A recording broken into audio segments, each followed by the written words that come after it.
I'm slightly concerned about um, whew, the exciting prospects of where Audiory can go. As a brand, as a company, as an absolute movement and shift in societal creative expression.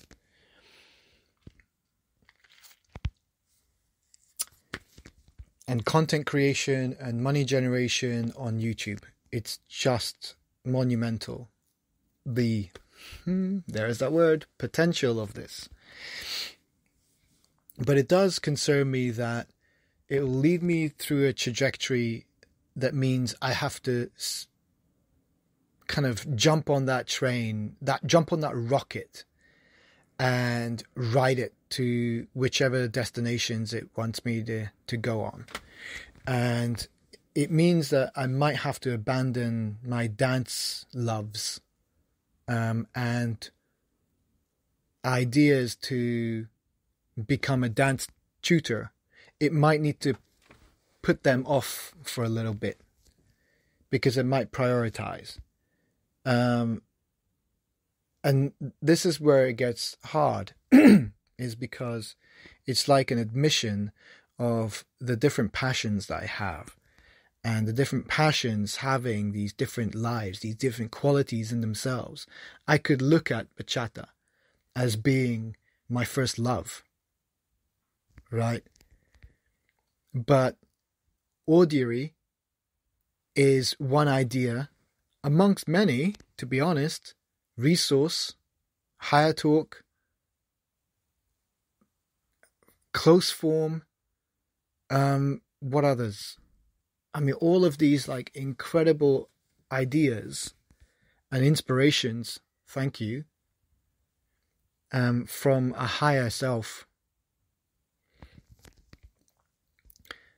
But all of them, they all carry a special part of me. And I'm limited to not being able to do them all at once, at least.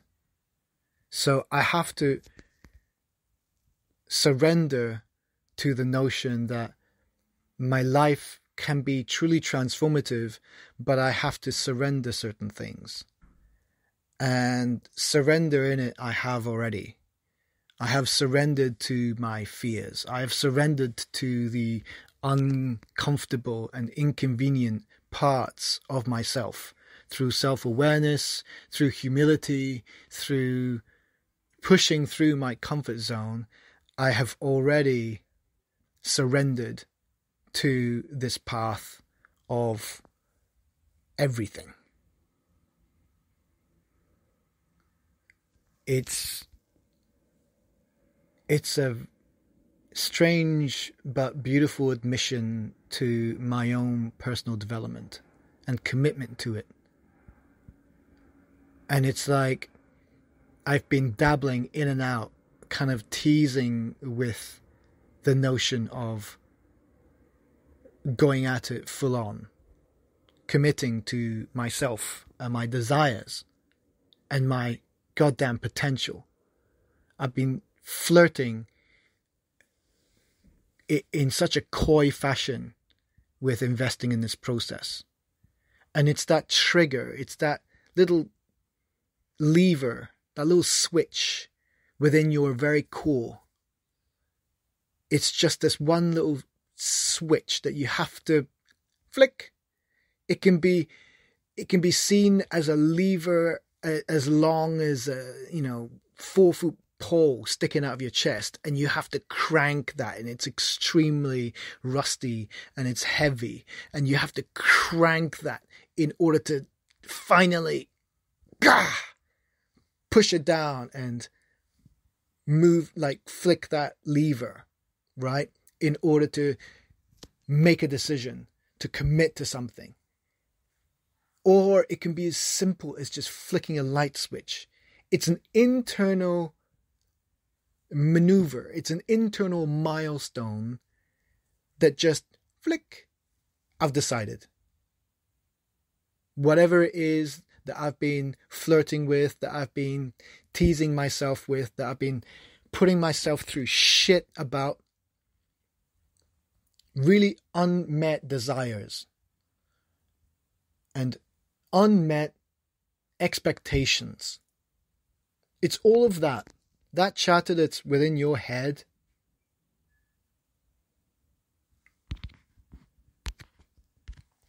You need to just decide on. Desire is a strong compass, and a compass is essential in life. It just gives you a direction, because anything is possible and it's amazing, but we're still living in a linear form of life. We're still trapped in this body that can only move in a certain direction. And we've got time, which only means that we can go forward in time. We can't go back in time. So we have to commit to a linear path. So time is always ticking away. None of us can avoid that. And we have that itching reminder in the back of our heads all the time. Especially the older we get, the more we feel remorse and guilt and frustration about not have lived as nearly, like a fraction, nearly as much as we feel like we ought to have. And so we convince ourselves that we've got so much potential, or we've had so much potential. And that word is so important to me because I've been using it in my own psyche to excuse myself, to believe in myself. Because you've got to believe in yourself. I mean, you'd need to be on the extreme ends of personal experience and emotional experience to not still believe in yourself. So I'm going to hope that the majority of people listening believe in themselves still, because that's what you need. That's your, that's the fire. That's the fire that's going to keep you going, that you believe in yourself. And finding your compass, whatever that may be, finding your compass is incredibly important. Once you have that desire, which is that belief in yourself, and you couple that with a compass, and then you have some kind of catalyst. Some kind of catalyst that comes along and presents itself as a tool for you to use. It comes along as an idea to create an app, an idea to start a brand, an idea to create a social movement, create a new phenomena, whatever kind of expansive and magical and wishful thinking idea it can help you with. And it all comes from facilitating the process of sharing as efficiently and as effectively as possible your thoughts with the world.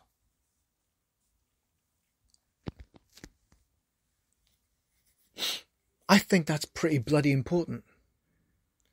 And I think it takes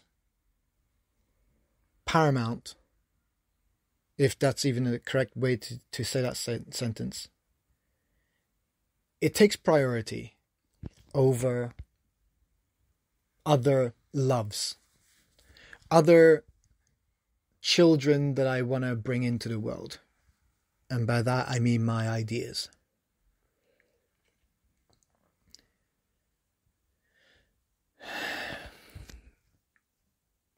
So at this point, I'm going to have to dwell on that a little bit, because I was prepared to go gung-ho on the idea of becoming a bachata tutor and carrying on with my love of dance and all my insights and value that I could bring to the world. And I can still do that in my free time in the future. It's still an idea that's ripe for the picking, and a part of me, it's just a child that is waiting to be born.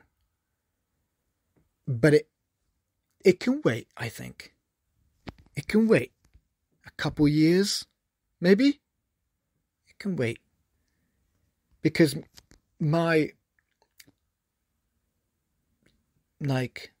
booster board into becoming the person that I can only dream of, and I am dreaming of it as I go along. This is not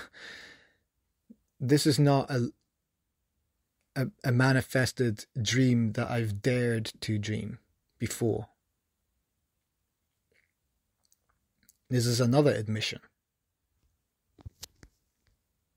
I've always stopped in my imagination at the point where I could become anything that I wanted to. And that's it.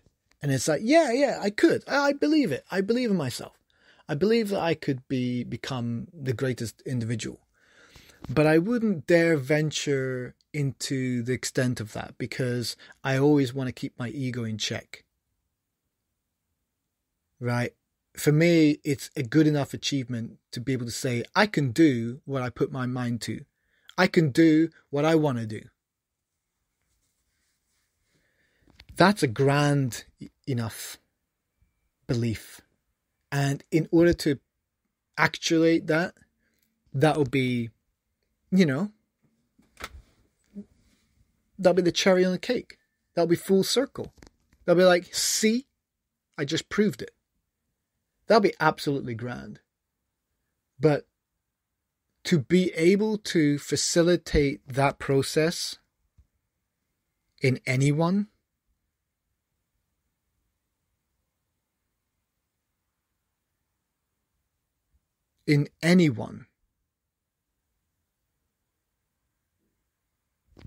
to start by making audiories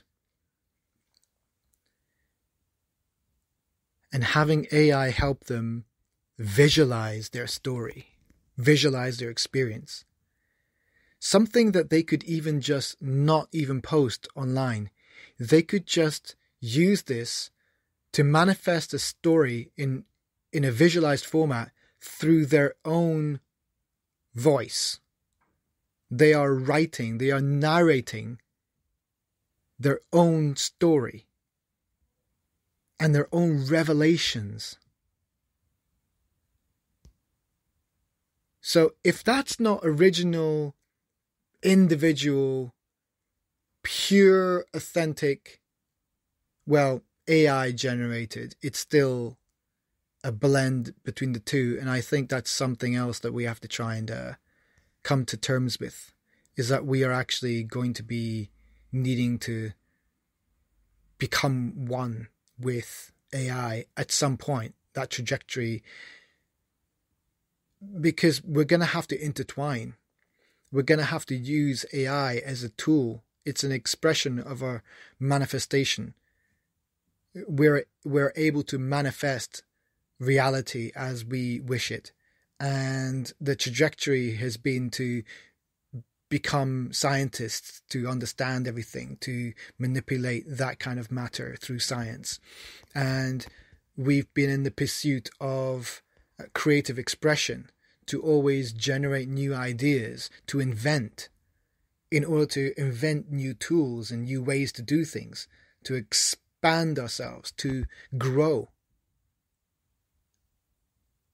We're evolving in front of our very eyes. And it's on a long-term, time frame, because our minds are still so limited. But in terms of our progress as a human species and our overall lifespan on this earth. And in the earth's perspective, it's been the blink of an eye, in its lifetime. But depending on your perspective of lifetime, the human lifespan is just so fleeting as an individual, as a species, on a planet, in the solar system, and beyond. So we really owe it to ourselves to maximize our privileged time here in this experience. So if I'm to even conceive of a possible way to facilitate the process of imagination visualized through AI, and it promotes the integration of AI being our child of technology that we have to bring up. We brought AI to the world as a baby. We birthed it. We created it. We are its creators, right? We can't deny that. If we allow AI to grow up with the same kind of storytelling, character building, characterizations, empathy, building love and connection and understanding through positive behaviors rather than negative. That's crucial. It's like we have a war going on that we're creating ourselves. It's happening with AI. That's what our fears are based on. Our fears are based on a narrative that we try and build through paranoia. And it will manifest to become true. We are manifesting that story if we see it like that. But perspective is everything in manifesting your story, your truth, your reality.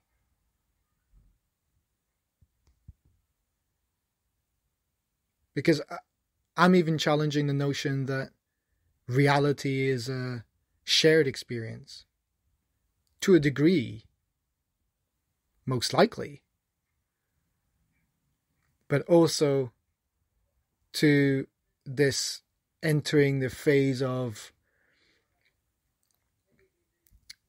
anything can happen. Really mind-expanding possibilities kind of stuff. What if this multi-universe, multi-experience concept that we keep seeing all across media and film, what if all of them are pointing in the right direction in terms of truth? We are on the preface.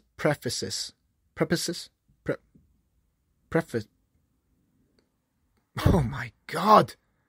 Precipice. Jeez. We are on the platypus. Yee! We are on the precipice of like a new frontier. And we all know it, but if we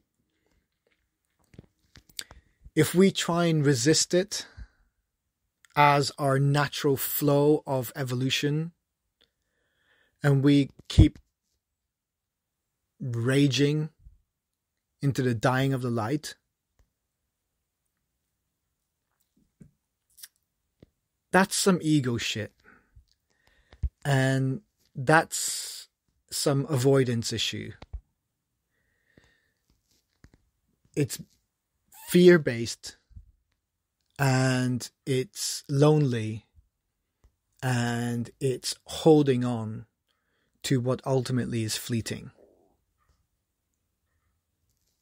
There's magic in it, sure. There's a lot of magic in it. But it's not within our lifespan that I think that we'll evolve and become more integrated with our higher selves and using AI to get us there, whatever it takes, we will do, because that's what we've done. Humans have been the most prolific, like godlike power on this planet, in this experience, and we're privileged to be one of them. We're privileged to be living this experience in this time. It's the most exciting time. How can it not be? But in the future, this might be trivial. Just like when people were in the times of television, or they were in the times of radio. At that time, that was the pinnacle. That was the epitome of technology, and they felt godlike. So these kind of milestones of epiphany and prolific ideas are fruitful. It's amazing. It's absolutely amazing. And I'm just appreciative that this is potentially what could happen. And I'm just practicing what I'm preaching by making an audiory on fireflies. And this is, potentially way more impactful to the world, giving value, giving access, giving them the right, giving them the permission to express themselves in a creative way, even if it means physically they're inhibited. So I think this idea goes beyond the dance tutor route for now. And I think I'm going to have to just reflect a little bit more and mourn the break that I'm going to have to try and take from pursuing dance commercially and creating that movement on that side. But I think the social media element of this and the business proposal can be quickly figured out and arranged. And the sooner I can just teleport into a better version of myself,